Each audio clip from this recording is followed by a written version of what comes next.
Sir ನಾನು Sudeep sir ಅಲ್ಲ, ನೀವು ಬಿಗ್ ಬಾಸ್ ಸ್ಪರ್ಧಿಗಳು ಅಲ್ಲ. ಸೊ ಎಷ್ಟು ಕ್ವಾಟ್ಲೆ ಮಾಡೋಣ ಅಂತ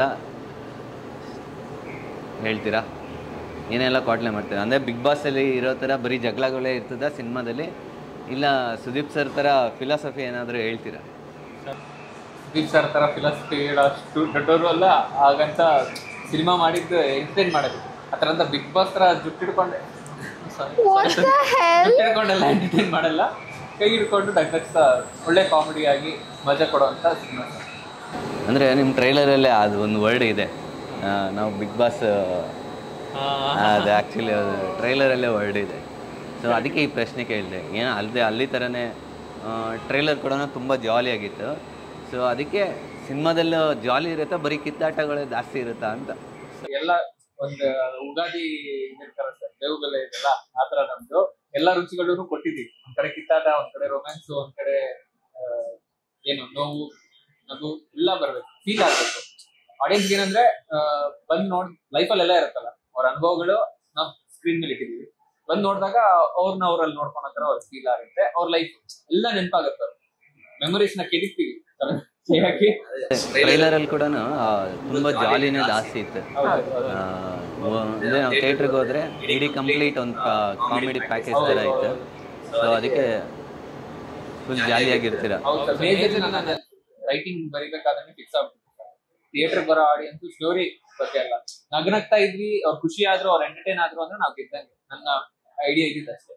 ಒಂದ್ ₹150 ಟಿಕೆಟ್ ಕೊಟ್ಟು ಬಂದ್ ನೋಡೋರು ನಗ್ನಗ್ತಾ ಆಚೆ ಹೋದ್ರೆ ಸಾಕು, ಅದೇ ನನಗೆ ಆಶೀರ್ವಾದ, ಅವ್ರಿಗೂ ಹ್ಯಾಪಿ ಅಷ್ಟೇ. ಇಲ್ಲಿ ಮಧುರ ಯಾರು, ಪ್ರೇಮ ಯಾರು? ಆ ಪರ್ಸ್ಪೆಕ್ಟಿವ್ ಅಲ್ಲಿ ನಾನ್ ನೋಡಿಲ್ಲವಾ, ಹೂಸ್ ಪ್ರೇಮ, ಹೂಸ್ ಮಧುರ? ಸರ್ ನನಗೆ ಪ್ರೇಮ ಸರ್. ಡೈರೆಕ್ಟರ್ ನೀವು, ಹೀರೋ ನೀವು, ಕೇಳೋದ್ ಬೇಡ, ನೀವು ಹೇಳ್ತೀರಾ, ಅದಕ್ಕೆ ಅವ್ರನ್ನ ಫಸ್ಟ್ ಕೇಳಿ. ನಿಮ್ಗೆ ಓ ಮಧುರ ಯಾರು, ಪ್ರೇಮ? ಸರ್ ನನ್ ಕೇಳಿದ್ರೆ ನಾನ್ ಪ್ರೇಮಂ ಅಂತೀನಿ, ಅವ್ರನ್ನ ಮಧುರಂ ಅಂತೀನಿ. ಮಧುರ ಅವರು. ನಿಮ್ಮ ಪ್ರೇಮದಲ್ಲಿ ಏನೇನೆಲ್ಲ ನಡೀತದೆ ಸಿನಿಮಾದಲ್ಲಿ?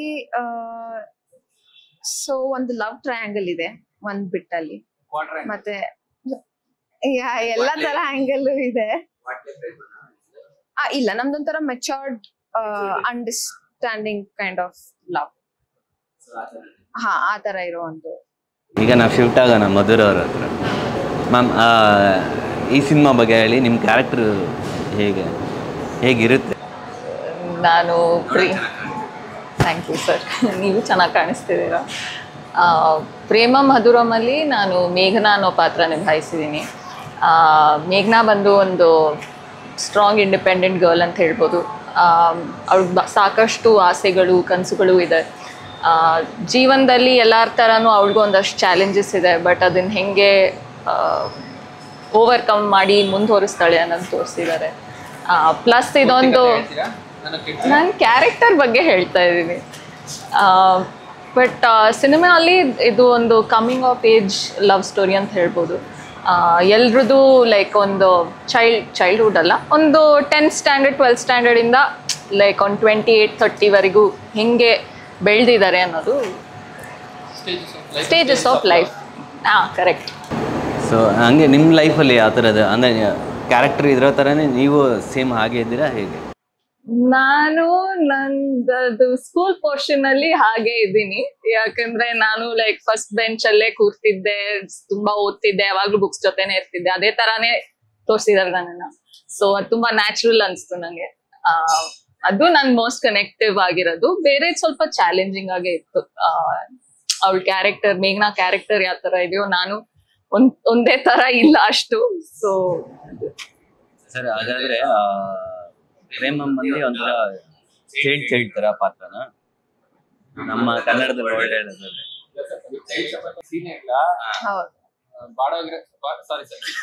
ಚಪಾತಿ ಬಗ್ಗೆ ಬಂತು ಸರ್.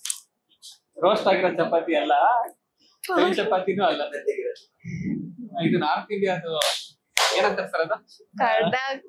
ರೋಟಿ ಸರ್, ರೋಟಿ, ತಂದೂರು ರೋಟಿ ಸರ್, ಕಡಕ್ ರೋಟಿ. ಮೆಣಸಿನಕಾಯಿ, ಈರುಳ್ಳಿ ಸರ್. ಆಕ್ಚುಲಿ ಇವ್ರು ನಿಂಬೆಹಣ್ಣ, ಹುಳಿ ಜಾಸ್ತಿ ಅಂತನಾ? ಅಂದ್ರೆ ನಿಂಬೆಹಣ್ಣು ಈರುಳ್ಳಿ ಇರ್ತದಲ್ಲ ಸರ್, ಈರುಳ್ಳಿ ಮೇಲೆ ಆ ನಿಂಬೆಹಣ್ಣು ಉಂಡಿ ಇದ್ರೇನೆ ಅದೊಂದು ಮಜಾ. ಆತರ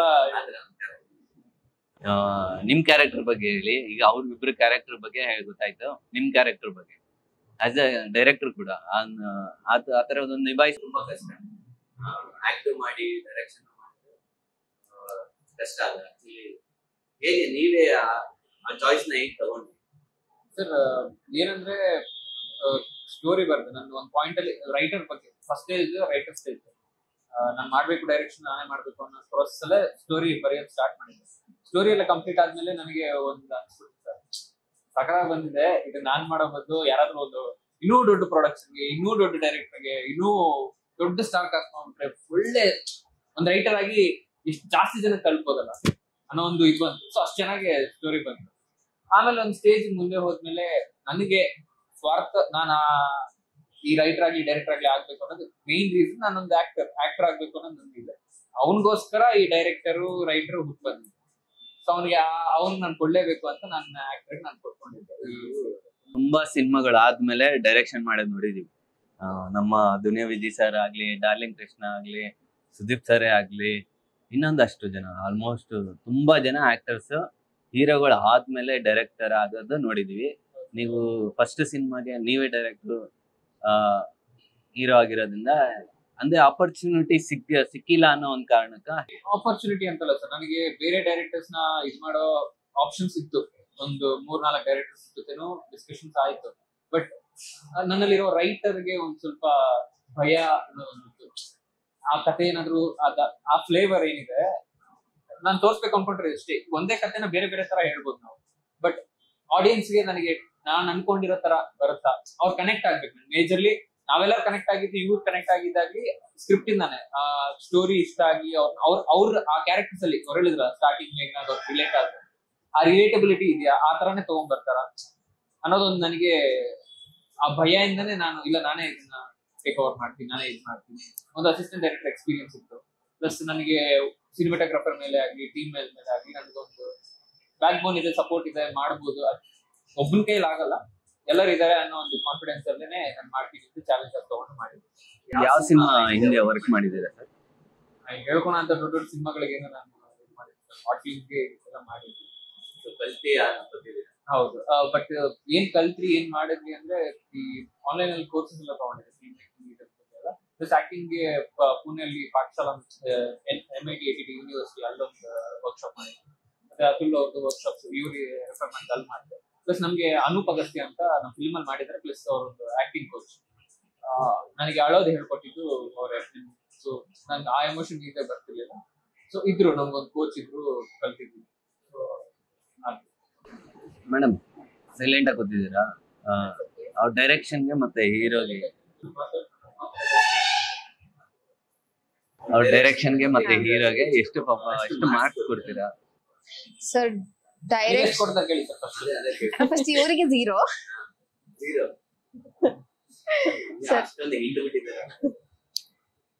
ಪರ್ಸನಲಿ ಅದು 0 ಅಷ್ಟೇ. ಬಟ್ ಆಸ್ ಅ ಡೈರೆಕ್ಟರ್ ಮತ್ತೆ ಅವ್ರು ಹಾಕಿರೋ ಎಫರ್ಟ್, ಒಂದು ಫಿಲ್ಮ್ ನ ಸ್ಟಾರ್ಟ್ ಮಾಡಿ ನೀವ್ ಹೇಳ್ದಂಗೆ ಇಟ್ಸ್ ನಾಟ್ ಈಸಿ. ಅವರೆಲ್ಲ ಅಷ್ಟು ಎಕ್ಸ್ಪೀರಿಯನ್ಸ್ ತಗೊಂಡು ವೆಲ್ ನೋನ್ ಆಕ್ಟರ್ಸ್ ಅವಾಗ ಬಂದ್ ಡೈರೆಕ್ಟ್ ಆಗಿದೆ. So for him to do, but ಅವ್ರು ಏನೇ ಆದ್ರೂ ಬಿಟ್ಟಿಲ್ಲ ಸರ್.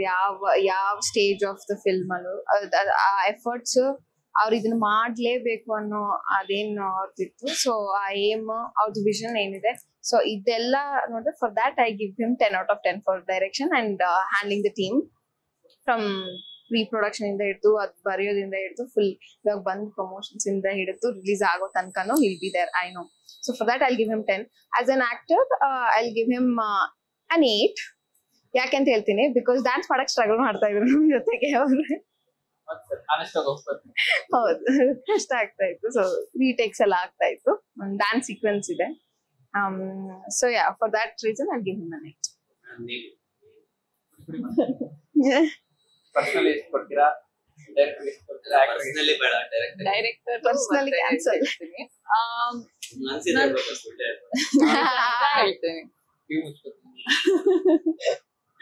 ಇಲ್ಲ, ಅವ್ರನ್ನ ರೈಟಿಂಗ್ ಟೈಮ್ ಇಂದ ನಂಗೆ, ಅಂದ್ರೆ ಅದಕ್ ಮುಂಚೆಯಿಂದ ನಂಗೆ ಗೊತ್ತಿತ್ತು ಅವರು.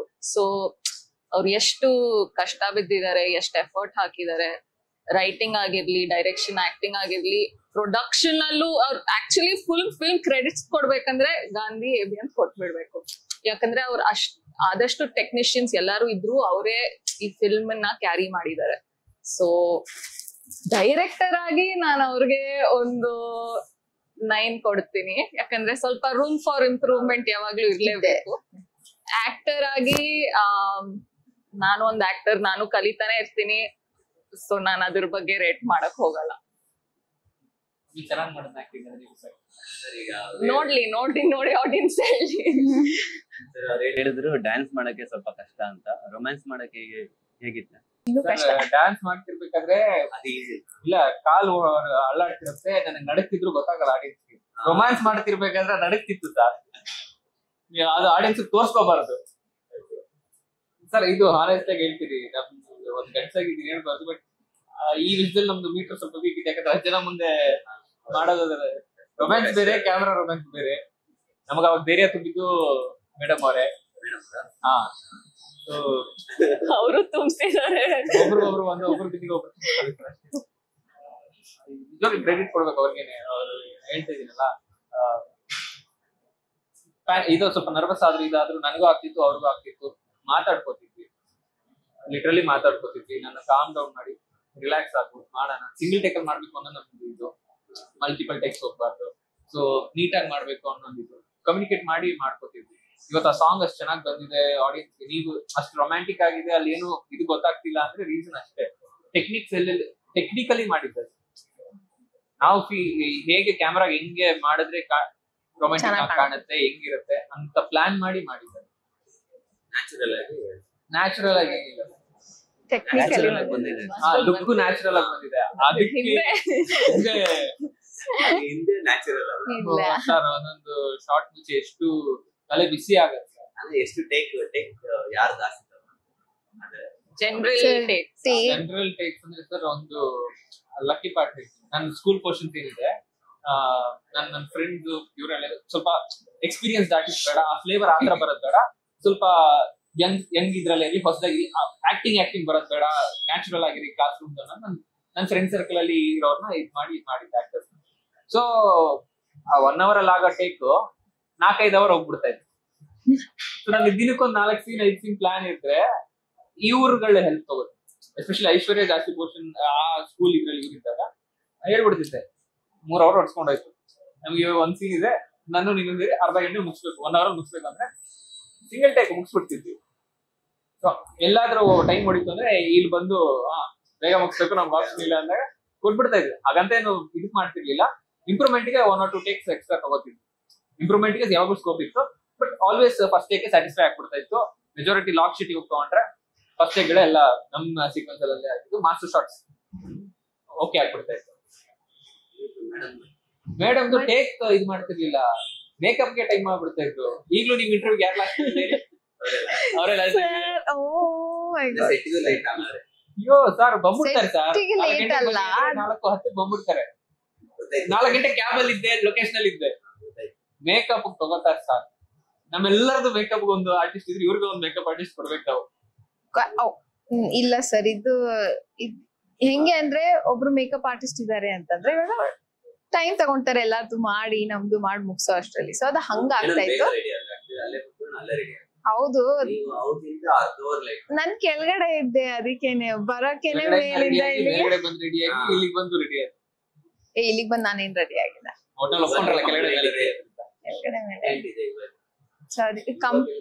ಸರ್ ಕಂಪ್ಲೇನ್ ಅಂತ ಅಲ್ಲ, ಬಟ್ ಹಂಗೆ ಅನ್ಕೊಳ್ಳಿ. ಇವಾಗ ಚೆನ್ನಾಗ್ ಕಾಣ್ಬೇಕಲ್ವಾ, ಈಗ ಅವ್ರು ತಗೊಂಡಿರೋದೇನಿಕ್ ಚೆನ್ನಾಗ ಗ್ಲಾಮರ್ಗೆ ಒಂದಷ್ಟು ಟೈಮ್ ಕೊಟ್ಬಿಡ್ಬೇಕು. ಅವರು ನಾವ್ ರೆಡಿ ಹಾಕೊಂಡೆ ಬರ್ಬೇಕು. ಟೋಟಲಿ ಸಿನಿಮಾ ಅಂದ್ರೆ ಕಾಲೇಜ್ ಆ ತರನೇ ರೊಮ್ಯಾನ್ಸ್ ಕತೆ ಹುಟ್ಟಿದೆ ಸರ್. ಅದೇ ನಾನು ಹೇಳಿದಂಗೆ ಫಸ್ಟ್ ನನ್ನ ಪ್ರಯಾರಿಟಿ ಇದ್ದಿದ್ದು ಎಲ್ಲಾರನ್ನೂ ಎಂಟರ್ಟೈನ್ ಮಾಡ್ಬೇಕು. ಅಂದ್ರೆ ಬರೋ ಆಡಿಯನ್ಸ್ ಎಲ್ಲರೂ ಥಿಯೇಟರ್ ಅಲ್ಲಿ ನಗ್ನಗ್ತಾ ಹೋಗ್ಬೇಕು ಅನ್ನೋದು ನಂದಿತ್ತು. ಸೊ ನಮ್ ಲೈಫ್ ಅಲ್ಲಿ ನಾವು ತಗೊಂಡ್ರೆ ಹ್ಯಾಪಿ ಮೂಮೆಂಟ್ಸ್, ಮೆಮರೀಸ್ ಸ್ಟಾರ್ಟ್ ಆಗುತ್ತೆ. ನಾವು ಮತ್ತೆ ಮತ್ತೆ ನೆನ್ಸ್ಕೊಂಡ್ರೆ ಖುಷಿ ಪಡೋ ಅಂತದ್ದು ಚೈಲ್ಡ್ಹುಡ್ ಇಂದಾನೆ ಸ್ಟಾರ್ಟ್ ಆಗುತ್ತೆ. ಒಂದು ಸ್ಕೂಲ್ ಏಜ್, PU ಏಜ್, ಆ ಏಜ್ ಅಲ್ಲೇ ನಮ್ಗೆ ಬೇರೆ ಏನ್ ಟೆನ್ಷನ್ಸ್ ಇರಲ್ಲ, ಬೇರೆ ಯಾವ್ದ್ರ ಬಗ್ಗೆ ಯೋಚನೆ ಇರಲ್ಲ. ನಾವು ಮಜಾ ಮಾಡು ಓದು ಒಂದು ಇದ್ರಲ್ಲೇ ಇರ್ತೀವಿ. ಸೊ ಅಲ್ಲಿಂದ ಸ್ಟಾರ್ಟ್ ಮಾಡಿ ಲೈಫ್ ಒಂದು ಜರ್ನಿ ಸರ್. ಯಾವ್ದೇ ಏಜ್ 45 ಏಜ್ ಇರೋರು ಕಾಲೇಜಲ್ಲಿ ನಡೆದಿದ್ದಂತ ಸ್ಟೋರಿ ಎಕ್ಸ್ಪೀರಿಯನ್ಸ್ ನಮ್ಮ ಸುತ್ತಮುತ್ತ ನಡೆದಿರೋದನ್ನ, ನಾನ್ ನೋಡಿರೋದನ್ನ, ನಾನ್ ಅನುಭವಿಸಿರೋದನ್ನ, ಕೇಳಿರೋದನ್ನ ಎಲ್ಲ ಬೆಸ್ಟ್ ಅಂತಂದು ಒಂದು ಸ್ಟೋರಿ ಮಾಡಿ ಇದು ಮಾಡ್ತಾರೆ. ಕಾಲೇಜಲ್ಲೇ ಲವ್ ಸ್ಟೋರಿ ರೆಡಿ ಇದೆ. ಸ್ಕೂಲ್ಗಳೆಲ್ಲ ಕೇಳಿದ್ವಿ, ಕಾಲೇಜ್ ಸ್ಕೂಲ್ಗಳಲ್ಲೇ ನೋಡ್ಬಿಟ್ಟಿದ್ದೀವಿ ಸರ್. ಸೊ ಆ ಸ್ಕೂಲ್ ನೆನಪೇ ಇವ್ರಿಬ್ರ ಇವ್ರು ಮೊದಲು ಬರ್ತಾರೆ ಸ್ಕೂಲಲ್ಲಿ ಇನ್ನೂ ಸಕ್ಕತ್ತಾಗಿತ್ತು ಸರ್. ಅಂದ್ರೆ ಇಡೀ ಅಂದ್ರೆ ಡಬಲ್ ಮೀನಿಂಗ್ಸ್ ಸ್ವಲ್ಪ ನೋಡ್ದೆ ಟ್ರೈಲರ್ ಅಲ್ಲಿ. ಅದು ಯಾಕೆ ಡಬಲ್ ಮೀನಿಂಗ್ ಅಂದ್ರೆ ಯಾವ್ದು ನೋಡಿದ್ದೀರಿ? ಡೈಲಾಗ್ ಇರೋದು ಕಾಲೇಜಲ್ಲೇ ಅಲ್ಲ. What nonsense nonsense your nonsense ಅದೆಲ್ಲ straight dialogue. Double meaning single meaning direct ಯಾವುದು ಕ್ಲೀನ್. ಐ ಮೀನ್ ಅಲ್ಲಿ ನೀವು ನೋಡಿದ್ರೆ ಥ್ರೂ ಔಟ್ ಆ ತರ ಡಬಲ್ ಮೀನಿಂಗ್ ಅನ್ಸೋ ತರ ಯಾವ್ದು ಇದು ಮಾಡಿಲ್ಲ. ಸ್ಟ್ರೈಟ್ ಫಾರ್ವರ್ಡ್ ಆಗೇನೆ ಡೈಲಾಗ್ ಹಾಕ್ಬಿಟ್ಟಿದೀವಿ, ಸ್ಟ್ರೈಟ್ ಜೋಕ್ಸ್ ಇದೆ. ಒಂದು ಶೂಟಿಂಗ್ ಅಲ್ಲಿ ಅಂದ್ರೆ ಅದು ಫನ್ ಮೂವ್ಮೆಂಟ್ ನಡೆದಿದೆ, ಅದ್ರದ್ದು ಫನ್ ಮೂಮೆಂಟ್ ಎಷ್ಟೆಲ್ಲ ಜಗಾಡಿದ್ವಿ ಓಕೆ ಅದ್ ಕೇಳಿ ಅದನ್ನೊಂದು ಸ್ಕಿಟ್ ಬೇಕಾದ್ರೆ ರೆಡಿ ಮಾಡೋಣ. ಹೆಂಗ್ ಬೈತಾ ಇದ್ರಿ ಸರ್? ಪ್ರಾಬ್ಲಮ್ ಏನಾಗ್ತಿತ್ತು ಅಂದ್ರೆ ನಮ್ ಪರ್ಸನಲ್ ಲೈಫ್ ನಮ್ ಪ್ರೊಫೆಷನಲ್ ಲೈಫ್ ಎಫೆಕ್ಟ್ ಆಗ್ತಿತ್ತು. ನಾವ್ ಫ್ರೆಂಡ್ಶಿಪ್ ಅಲ್ಲಿ ಏನಾದ್ರು ಒಂದು ಜಗಳ ಆಯ್ತು ಅಂದ್ರೆ ಅದು ಪ್ರೊಫೆಷನಲ್ ಅಲ್ಲಿ ಆ ಎಮೋಷನ್ ಬೇರೆ ತರ ಹೋಗ್ಬಿಡ್ತಿತ್ತು, ಮಿಕ್ಸ್ಡ್ ಮಸಾಲ ಆಗೋಗ್ತಿತ್ತು. ಪ್ರೊಫೆಷನಲಿ ಬೈತಿದ್ದಾಳ, ಪರ್ಸನಲಿ ಬೈತಿದ್ದಾಳ, ಇಲ್ಲಿ ಆಕ್ಟರ್ ಆಗಿ ಬೈತಿದ್ದಾಳ, ಒಂದು ಕ್ಲಾರಿಟಿನೇ ಇರ್ತಿರ್ಲಿಲ್ಲ ಸರ್. ಒಂದೇನಂದ್ರೆ ನಾನು ಆದಷ್ಟು ಡೈಲಾಗ್ ನ ಮ್ಯಾಚ್ ಮಾಡಕ್ ನೋಡ್ತಿದ್ದೆ ಆಯ್ತಾ, ಬಟ್ ಅಲ್ಲಿ ಇಲ್ಲಿ ಒಂದೊಂದ್ ವರ್ಡ್ ಚೇಂಜ್ ಆಗ್ತಿತ್ತು, ಮೀನಿಂಗ್ ಕನ್ವೆ ಆಗ್ತಿತ್ತು. ಬಟ್ ಇವರು ಚೆನ್ನಾಗ್ ಬಂದ್ರು, ಇಲ್ಲ ಇನ್ನೊಂದ್ ಟೇಕ್ ನಂಗೆ ಅದೇ ವರ್ಡ್ ಬೇಕು ಅಂತ ಪರ್ಫಾರ್ಮ್ ಮಾಡ್ಬಿಟ್ಟು ಒಂದು ಪದ ಮಿಸ್ ಆದ್ರೂ ಅದ್ರೆ ಚೆನ್ನಾಗಿರುತ್ತೆ. ಒಂದ್ ಸೀನ್ ಅಲ್ಲಿ ನಾವಿಬ್ರು ಫೇಸ್ ಟು ಫೇಸ್ ಮಾತಾಡ್ತಿರ್ತೀವಿ. ಒಂದ್ ಫನ್ ಹೇಳ್ತೀನಿ ಸರ್, ನೀವ್ ಟೇಕ್ಸ್ ಬಗ್ಗೆ ಮಾತಾಡುತ್ತಲ್ಲ, ಮೇಡಮ್ ನನಗೆ ಟೇಕ್ಸ್ ಹೋಗ್ತಿದ್ರೆ ಟೈಮ್ ಕೊಡ್ತಿದ್ರು ಇವ್ರೆ. ಇವ್ರು ಎಲ್ಲಿ ಟೇಕ್ಸ್ ತಿಂದ್ರೆ ಹೇಳ್ತೀನಿ ನೋಡಿ, ವಿನೋದ್ ಅಂತ ಒಬ್ರು ಇದ್ದಾರೆ.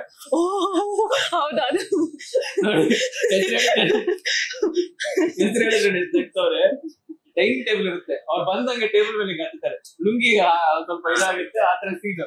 ಅವ್ರು ಓಡ್ ಓಡ್ ಬರ್ತಾರೆ, ಅವ್ರು ಬರೋಕಿನ ಮುಂಚೆನೆ ಇವರು ಪಟ ಪಟ ಪಟ ಪಟ ಅಂತ ತಗ್ತಾರೆ ಸೀನಲ್ಲಿ. ನಾನು ಹೇಳ್ಬಿಟ್ಟು ಅಲ್ಕೊಚ್ಕೋ ನಗ್ಬೇಡ ನೀನು, ಅಲ್ಕೊಚ್ಕೋ ನಂಗೆ ಹೇಳಿ ಹೇಳಿ ಒಂದ್ 5 ಟೇಕ್ ತಗೊಂಡ್ರು, ಮುಖಾಲ ಕೆಂಪು ಆಗ್ಬಿಡೋದು. ಬಿಡಲ್ಲ. ವಿನೋದ್ ಅವ್ರ ಬಗ್ಗೆ ಹೇಳ್ಬೇಕು, ಅವ್ರು ಫೋಕಸ್ ಕೂಲರು, ಬಟ್ ಒಂದು ಅವರು ಪಾತ್ರ ನಿಭಾಯಿಸಿದಾರೆ ಇದ್ರಲ್ಲಿ. ಸೊ ಅವ್ರ ಜೊತೆ ನಮ್ಮಿಬ್ಬರದು ಒಂದು ಏನೋ ಒಂದು ನಾವಿಬ್ರು ಒಬ್ರನ್ನೊಬ್ರು ನೋಡ್ಕೊಂಡ್ರೇನೆ ನಗು ಶುರು ಆಗೋದು. ಸೊ ಎಲ್ರು ತುಂಬಾ ಲೈಕ್ ಫನ್ ಆಗಿದ್ರು. ಕರೆಕ್ಟ್, ನಾನು ಅದೇ ಹೇಳಬಹುದು. ಡೈನಿಂಗ್ ಟೇಬಲ್ ಸೀನ್ ಅದು ಕಾಂಬಿನೇಷನ್ ಅಲ್ಲಿ ಇತ್ತು. ಬೇರೆ ಬೇರೆ ತರನೇ ಗೊತ್ತಾಗ್ತಾರೆ ಸರ್. ನಂದು ಏನು ಅಂದ್ರೆ, ನಾನು ಬೇಸಿಕಲಿ ನಮ್ಮ ಪರ್ಸನ್ ಒಂದಷ್ಟು ಕ್ವಶನ್ಸ್ ಕೇಳ್ಬಿಡ್ತೀನಿ ಇವಾಗ. ಅಂದ್ರೆ ನನ್ ಪರ್ಸನಲ್ ಅಲ್ಲ, ಅದು ಪ್ರೊಫೆಷನಲಿ ನನ್ಗೊಂದಷ್ಟು ಡೌಟ್ಸ್ ಇರ್ತಾವ್ರಿ. ಇದು ಮಾಡ್ತೀನಿ ಅಂದ್ರೆ ಓಕೆ ಏನು ಹೆಂಗೆ ಯಾಕೆ ಏನು ಇದ್ರದ್ದು ಬ್ಯಾಕ್ ಸ್ಟೋರಿ ಏನಕ್ಕೆ ಮಾಡ್ಬೇಕು and all of that. So ಇವ್ರಿಗೆ ಏನಾದ್ರೆ ಅದ್ ಕೇಳ್ತಾ ತುಂಬಾ ಇವ್ರು ತಲೆಗೆ ಹಾಕೊಂಡು ಅವ್ರು ಏನ್ ಹೇಳ್ತಾರೆ ಅಂತಂದ್ರೆ ನಾನು ಒಂಥರ ಎಲ್ಲರಿಗೂ ತಲೆ ಲೈಕ್ ತಿನ್ನೋ ಕ್ಯಾರೆಕ್ಟರ್. 1 ಮಾರ್ಕ್ ಕ್ವಶನ್ ಗೆ 1 ಮಾರ್ಕ್ ಆನ್ಸರ್ ಬರೀಬೇಕು ಸರ್. ಇವ್ರು 1 ಮಾರ್ಕ್ ಕ್ವಶನ್ ಗೆ ನಾನು 10 ಮಾರ್ಕ್ ಆನ್ಸರ್ ಬರೆದ್ರೇನೆ ಮಾರ್ಕ್ಸ್ ಕೊಡೋದಂದ್ರೆ ಉರಿಯಲ್ವಾ ಸರ್? ಆಕ್ಟಿಂಗ್ ಅಲ್ಲ, ಬಟ್ ಇದು ಆಕ್ಟಿಂಗ್ ಮಾಡಕ್ಕೆ ಅರ್ಥ ಮಾಡ್ಕೋಬೇಕಲ್ಲ ಸರ್, ಏನಿದೆ ಏನ್ ಬರ್ದಿದ್ದೀರಾ ಏನಕ್ಕೆ ಅದು ಅಂತ. ಆಲ್ ಆಫ್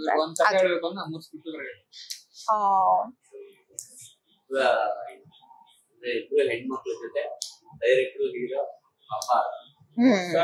ನಮ್ ಗಂಡ ಜಾತಿನ ತುಳಿದು ಬಿಟ್ರು ಸರ್ ಹಾಕೊಂಡು ಕಾಂಬಿನೇಷನ್. ಅಂದ್ರೆ ಇಡೀ ಟ್ರೈಲರ್ ನೋಡಿದಾಗ ಮತ್ತೆ ಸಿನಿಮಾ ಇದೆ 14th ಪುನಃ ಬಿಟ್ಟಿದೆ. ನಂಗೆ ಟ್ರೈಲರ್ ಅಲ್ಲಿ ನೋಡಿದಾಗ ಲಿಪ್ ಲಾಕ್ ಸೀನ್ ಬಗ್ಗೆ ಒಂದಷ್ಟು ಯಾರ ಜೊತೆ ಮಾಡಿದ್ದೀರಾ? ಇವ್ರ ಜೊತೆ ಮಾಡಿದ್ದನ್ನ ಯೂಟ್ಯೂಬ್ ಅಲ್ಲಿ ವಿಡಿಯೋ ಸಾಂಗ್ ರಿಲೀಸ್ ಮಾಡ್ಬಿಟ್ಟಿದ್ವಿ, ಮೌನದ ಮಾತು ನೀವು ನೋಡ್ಬೋದು. ಇವ್ರ ಜೊತೆ ಯಾರೋ ಒಬ್ರು ಕೌಂಟ್ ಮಾಡಿ ಎಷ್ಟು ಕಿಸ್ ಮಾಡಿ 14 ಅಂತ ನನಗೆ ಗೊತ್ತಿದ್ದವಳಿಗೆ ಗೊತ್ತಿಲ್ಲ ಗುರು, ನೀನ್ ಹೇಳೋರ್ಗು ಮಾಡಿದ್ದೀನಿ ಅಂತ ಯೂಟ್ಯೂಬ್ ಅಲ್ಲಿ ನೋಡಿ ಅಷ್ಟೊಂದು ಹಾಕಿದ್ರು. ಕೌಂಟ್ ಮಾಡಿ ಹಾಕೋನು. ಮೇಡಮ್ ಸಸ್ಪೆನ್ಸ್ ಇದೆ ಸರ್. ಸಸ್ಪೆನ್ಸ್ ಮೂವಿಗೆ ಹೋಗಿ ನೀವು ನೋಡ್ಬೇಕು ಏನಿದೆ ಏನಿಲ್ಲ ಅನ್ನೋದನ್ನ. ಜಾಸ್ತಿ ರಿವೀಲ್ ಮಾಡಿ ಅಲ್ಲಿ ಸ್ಪೆಷಲ್ ಎಲಿಮೆಂಟ್, ಸ್ಪೆಷಲ್ ಸಾಂಗ್ ಅಲ್ಲ, ಸ್ಪೆಷಲ್ ಎಲಿಮೆಂಟ್, ಸ್ಪೆಷಲ್ ಗೆಸ್ಟ್ ಕೂಡ ಬೇರೆ ತರನೇ ಫೀಲ್ ಆಗುತ್ತೆ, ಬೇರೆ ತರನೇ. ಇದು ಒಂದ್ ಸ್ಟೇಜ್, ಅದೇ stages of life, stages of love ಅಂದಾಗ ಬೇರೆ ಬೇರೆ ಬೇರೆ ತರ ಒಂದು ಲವ್ ಫೀಲ್. ನಾವು ಹಾಲಿವುಡ್ ಅಲ್ಲೆಲ್ಲ ಆ ತರ ಲಿಪ್ ಲಾಕ್ ಸೀನ್ಗಳು ಜಾಸ್ತಿ ರೀಸೆಂಟ್ ಆಗಿ ಜಾಸ್ತಿ ಇರೋದ್ರೆ ರಶ್ಮಿಕಾ ಮಂದಣ್ಣ. ಅವರು ತಾಮ ಮೂವಿಯಲ್ಲೂ ಒಂದು round trolley shot kept your name only Madhura and I'm Prema. Rashmika Mandanna ಆದ್ಮೇಲೆ ನೀವೇ ಮಾಡಿರೋದು ಅಂತ ಹೇಳ್ತಾರೆ. ಸರ್ ನಾನ್ ಫಿಲ್ಮ್ಗೋಸ್ಕರ ಮಾಡಿದೆ, ಬಟ್ ಅದೇ ಏನ್ ಹೇಳಿ, ಅದ್ರಲ್ಲಿ ಏನಕ್ಕೆ ಮಾಡಿದ್ರಿ ಅಂತ ಏನಕ್ ಮಾಡಿ, ಓಕೆ, ಅಂದ್ರೆ ಈ ಯೂತ್ಗೆ ಆಸ್ ಆನೆಸ್ಟ್ ಆಗಿರ್ಬೇಕಂದ್ರೆ ಸ್ಕೂಲಲ್ಲಿ ಒಂಥರ ರೊಮ್ಯಾನ್ಸ್ ಇರುತ್ತೆ, ಕಾಲೇಜ್ ಅಲ್ಲಿ ಬಂದಾಗ ಇನ್ನೊಂಥರ, ಸ್ಟೇಜಸ್ ಆಫ್ ಲೈಫ್ ಅಲ್ಲಿ ಸ್ಟೇಜಸ್ ಆಫ್ ಲವ್ ಚೇಂಜ್ ಆಗುತ್ತೆ. ಸೊ ಈಗ ಲಿಪ್ ಲಾಕ್ ಸೀನ್ ಬಂದು ಚೈಲ್ಡ್ಹುಡ್ ಅಲ್ಲಿ ತೋರಿಸಿಲ್ಲ, ಅದು as we grown in the relationship ಆ ತರ ಲೆವೆಲ್ ಆಫ್ ಕ್ಲೋಸ್ನೆಸ್ ರೀಚ್ ಆಗಿದ್ದಾರೆ ವಿಕ್ರಮ್ ಮತ್ತೆ ಮೇಘ್ನಾ. ಎಷ್ಟು ಕಂಫರ್ಟಬಲ್ ಇದಾರೆ ಅವರು. ಅಂದ್ರೆ ಇದರ ಒಂದು ಬೋಲ್ಡ್ ಪಾತ್ರ ಕಷ್ಟ ಒಪ್ಕೊಳ್ಳೋದು. ಹೌದು ಹೌದು. ಸೊ ಅದಕ್ಕೆ ನಾನು ಕೇಳ್ತಿರೋದು, ಅಷ್ಟು ಬೋಲ್ಡ್ ಆಗಿದ್ದೀರಲ್ಲ, ಹೇಗೆ ಒಪ್ಕೊಂಡ್ರಿ? ಆ ಕತೆಗೆ ರಿಕ್ವೈರ್ಮೆಂಟ್ ಇತ್ತ ಹೇಗೆ? ನಾನ್ ಕನೆಕ್ಟ್ ಆಗಿದ್ದು ಸ್ಟೋರಿಗೆ. Part of love and romance ಇರೋದು ಒಂದ್ ಸ್ವಲ್ಪ ಕಿಸ್ಸಸ್ ಇದೆ. So it felt relatable to the story. ಇದು ಮಾಡ್ಬೇಕು ಅಂತ ಏನೋ ಒಂದ್ ಸ್ವಲ್ಪ ಹಾಕೋಣ ಅಂತ ಆತರ ಮಾಡಿಲ್ಲ, ಮೆಂಟ್ ಸ್ವಲ್ಪ ಮೀನಿಂಗ್ ಇತ್ತು ಇದಕ್ಕೆ. ಸೊ ನೀವ್ ನೋಡಿರೋದ್ ಸಾಂಗ್ ಮಾತ್ರ. ಸಾಂಗ್ ನ ಮೂವಿಯಲ್ಲಿ ನೋಡಿದಾಗ ಅದ್ ಬರೀ 5% ಅನ್ಸುತ್ತೆ, like over all. Sir honest ಆಗಿ ಏನಂದ್ರೆ, ನಾನು ಸ್ಕ್ರಿಪ್ಟ್ ಬರೀತಿರ್ಬೇಕಾದ್ರೆ ನಾನು ಒಂದೊಂದು ಸೀನ್ ಡೆವಲಪ್ಮೆಂಟ್, ಸ್ಟೋರಿ ಡೆವಲಪ್ಮೆಂಟ್ ಆಗ್ತಾ ಇದ್ಬಿಟ್ಟೆ ಟ್ರಾವೆಲ್ ಅಲ್ಲಿ. ನಾನು ಫಸ್ಟ್ ಆಡಿಯನ್ಸ್, ನಾವು ಫಸ್ಟ್ ಇನಿಷಿಯಲಿ ಅನ್ಕೊಂಡಿದ್ದು ಸ್ಟೋರಿ ಇನಿಷಿಯಲ್ ಪಾರ್ಟ್ಸ್ ಅಲ್ಲಿ 3 ಕಡೆ ಬರುತ್ತೆ, 3 ಕಡೆ ಬೇಕು ಅಂತ, ಇಂಪಾರ್ಟೆಂಟ್ ಸ್ಟೋರಿ ಟರ್ನ್ಸ್ ಆಗಿದೆ. ಆಕ್ಚುಲಿ ಪ್ರೋಗ್ರೆಸ್ ಅಲ್ವಾ, ಕ್ಯಾರೆಕ್ಟರ್ಸ್ ನಾವು ವರ್ಕ್ಶಾಪ್ ಮಾಡ್ತಾ ಮಾಡ್ತಾ ನಾವು ಸ್ಟೋರಿಯಲ್ಲಿ ಇನ್ನೂ ಡೀಪ್ ಆಗಿ ಹೋಗ್ತಾ ನಮ್ personal relationship, friendship, very strong friendship. ಈಗಲೂ ಫಿಲಿಮ್ ನನ್ ಏನಾದ್ರು ಒಂದು ಹ್ಯಾಪಿ, ನನ್ನ ಲೈಫ್ ಲಾಂಗ್ ಒಂದು ಬೆಸ್ಟ್ ಫ್ರೆಂಡ್. ಸೊ ಆ ಫ್ರೆಂಡ್ಶಿಪ್ ಬಿಟ್ಬಿಡಿ, ಅದು ಬಿಟ್ಟು ನಾವು ನಮ್ಮ ಈ ಕ್ಯಾರೆಕ್ಟರ್ ಸ್ಟೋರಿ ಡೆವಲಪ್ ಆಗ್ತಾ ಆ ಕ್ಯಾರೆಕ್ಟರ್ಸ್ ಇಂದಾನೇ ಇದು ಬಂದಿದ್ದು ಸರ್. ಕಂಪ್ಲೀಟ್ಲಿ ಸಿಚುವೇಶನ್ಸ್ ಆಗ್ಲಿ ಇದಾಗ್ಲಿ, ಸ್ಟೋರಿಯಿಂದ ಕ್ಯಾರೆಕ್ಟರ್ಸ್ ಏನ್ ಸಿಚುವೇಶನ್ ಫೇಸ್ ಮಾಡ್ತಿದ್ದಾರೆ ಅನ್ನೋದೇ ನಮ್ ಸ್ಟೋರಿ. ಏನೇ ಆಗಿದೆ ಅಂತ. ಸೊ ಆ ಸಾಂಗ್ಗೆ ಒಂದು ಎಲ್ಲಿ ಆ ಸಾಂಗ್ ಬರುತ್ತೆ ಅನ್ನೋದು ಮೂವಿಯಲ್ಲಿ ನೋಡಿದಾಗ ಒಂದು ಒಳ್ಳೆ ಪ್ಲೇಸ್ಮೆಂಟ್ ಅಲ್ಲೇ ಬರುತ್ತೆ. ಅದು ಎಲ್ಲಿ ಬರ್ಬೇಕಿತ್ತು ಹೇಗೆ ಅನ್ನೋದು ಒಂದು 5 ವರ್ಷ ಜೀವನನ ಒಂದು ನಾನು ಹೇಳಿದ್ರೆ ಜಾಸ್ತಿ ಇದಾಗುತ್ತೆ, ನೋಡಿದ್ರೆ ಆಡಿಯನ್ಸ್ಗೆ ಕನ್ವೆ ಆಗುತ್ತೆ ಕರೆಕ್ಟ್ ಆಗಿ. ನವೆಂಬರ್ 14th ರಿಲೀಸ್ ಆಗ್ತದೆ. ಒಂದು ಮೇನ್ ಒಂದು ಕಾರಣ ಕೊಡಿ ಆಡಿಯನ್ಸ್ ಯಾಕೆ ಸಿನಿಮಾ ನೋಡ್ಲೇಬೇಕು ಸರ್. ಏನಂದ್ರೆ ನಗು ಅನ್ನೋದು ಒಂದು ವೈರಸ್. ಥಿಯೇಟರ್ ಅಲ್ಲಿ ಒಳ್ಳೆ ಸಿನಿಮಾನು, ಕಾಮಿಡಿ ಪಿಕ್ಚರ್ ಥಿಯೇಟರ್ ಅಲ್ಲಿ ನೋಡಿದ್ರೇನೆ ಆ ನಗು ಅನ್ನೋದು ಮಜಾ ಅನ್ನೋದು ಕೊಡುತ್ತೆ. ನಾವು ಮನೇಲಿ ನೋಡ್ಬೇಕಾದ್ರೆ ಅಲ್ಲಿ ಸಕ್ಕದಾಗಿರೋ ಫಿಲ್ಮ್ ಅನ್ನು OTT ನಲ್ಲಿ ಅಷ್ಟು ಓಕೆ 100% ಆ ರುಚಿ ಅನುಭವಿಸ್ಬೇಕು ಅಂದ್ರೆ, ಆ ರುಚಿ ಅನ್ನೋದು ಅನುಭವಿಸ್ಬೇಕಂದ್ರೆ ಆ ಥಿಯೇಟರ್ ಅಲ್ಲಿ ನೋಡ್ಬೇಕಾಗಿರೋಂತ ಒಂದ್ ಒಳ್ಳೆ ಕಾಮಿಡಿ ಪಿಕ್ಚರ್. ನಾಳೆ ದಿನ ನೀವು OTT ಅಲ್ಲಿ ನೋಡ್ಬೋದು, ಮಜಾ ಮಾಡ್ಬೋದು, ಬೇರೆ ವಿಷಯ. ಬಟ್ ಥಿಯೇಟರ್ ಅಲ್ಲಿ ನೋಡಿದ್ರೆ ಆ ಎಕ್ಸ್ಪೀರಿಯನ್ಸ್ ಅನ್ನೋದು ಒಂದು 10 times ಬೆಟರ್ ಆಗಿರುತ್ತೆ. ಥಿಯೇಟರ್ ಅಲ್ಲಿ ನೋಡ್ಬೇಕಾಗಿರೋಂತ ಕಾಮಿಡಿ ಪಿಕ್ಚರ್ ಇದೆ. ವೆರಿ ಸಿಂಪಲ್ ಸರ್, ಪ್ರತಿಯೊಬ್ರು ನಮ್ ಸ್ಟೋರಿ ಕನೆಕ್ಟ್ ಆಗ್ತೀರಾ, ನನ್ನಲ್ಲಿ ನಿಮ್ಮನ್ನ ನೋಡ್ಕೋತೀರಾ, ನಮ್ಮಲ್ಲಿ ನಿಮ್ಮನ್ನ ನೋಡ್ಕೋತೀರಾ. ಲೈಫ್ ನ ನಿಮ್ಮ ಒಂದು ರಿಫ್ರೆಶ್ ಅಷ್ಟೇ. ಕಾಲೇಜ್ ಲೈಫ್ ಅಲ್ಲಿ ಎಷ್ಟೊಂದಾಗತ್ತೆ. ಈ ಸಿನಿಮಾ ನೋಡಾದ್ಮೇಲೆ ನಿಮ್ಮ ಚೈಲ್ಡ್ಹುಡ್ ಫ್ರೆಂಡ್ಸ್ಗೆ, ನಿಮ್ಮ ಎಕ್ಸ್ಗಳಿಗೆ ಖಂಡಿತವಾಗ್ಲೂ ನಿಮ್ಮ ವೈಫ್ಗೆ, ನಿಮ್ ಜೊತೆ ಇರೋ ವೈಫ್, ನಿಮ್ ಪಾರ್ಟ್ನರ್ಗೆ ಖಂಡಿತವಾಗ್ಲೂ ನಿಮ್ಗೆ ಹೇಳೋದಕ್ಕೆ, ಮಾತಾಡೋದಕ್ಕೆ ಒಂದು ರೀಸನ್ ಸಿಗುತ್ತೆ ಫಿಲಿಮ್ ನೋಡಿದ್ಮೇಲೆ. ನಾನ್ ಓದಾಗ ನಂಗೆ ಫಸ್ಟ್ ಕನೆಕ್ಟ್ ಆಗಿದ್ದು ಅದೇ ನನ್ ಚೈಲ್ಡ್ಹುಡ್ ಪಾರ್ಟ್ ಅನ್ನಲ್ಲ. ಸೊ ಈಗ ಯಾರು ನೋಡ್ತಾರೋ ಅವ್ರಿಗೆ ಮೊದಲನೇ ಕ್ರಶ್ ಇರುತ್ತೆ ಅಥವಾ ಮೊದಲನೇ ಪ್ರೀತಿ ಇರುತ್ತೆ. ಈ ಮೂವಿ ನೋಡಿದಾಗ ಅವ್ರಿಗೆ ಖಂಡಿತ ನೆನಪಾಗ್ತದೆ. ಸರ್ ಸೊ ಅವ್ರು ಹೇಳ್ದಂಗೆ ಸ್ಟೇಜಸ್ ಆಫ್ ಲೈಫ್ ಏನಿದೆ ಅದ್ರಲ್ಲಿ ಒಂದಷ್ಟು ಚೇಂಜಸ್ ಇರುತ್ತೆ. ಈಗ ಅದೇ ಹುಡುಗಿ ಇರ್ತಾಳೆ ಅಂತ ಹೇಳಕ್ಕಾಗಲ್ಲ, ಇರ್ಲೂಬಹುದು ಇಲ್ದೇ ಇರ್ಲೂಬಹುದು, ಇಲ್ಲ ಅಲ್ಲೊಂದು ಅವ್ರಿದ್ದನು ಒಂದ್ ಲವ್ ಟ್ರಯಾಂಗಲ್ ಆಗ್ಬೋದು. ಸೊ ಅದೆಲ್ಲ ಇನ್ಕ್ಲೂಡ್ ಮಾಡಿರೋ ಒಂದ್ ಸಿನಿಮಾ. ಆಸ್ ಹೇಳ್ದಂಗೆನೆ ಬರೀ ಎಂಟರ್ಟೈನ್ಮೆಂಟ್ ಫಾರ್ ಶೋರ್ 100%. ಸೊ ಅದ್ ಬಿಟ್ಟುನು there is a story flow, love stories, college life, teen life, ಇದೆಲ್ಲರಿಗೂ ಕನೆಕ್ಟ್ ಆಗೋ ವಿಷಯ.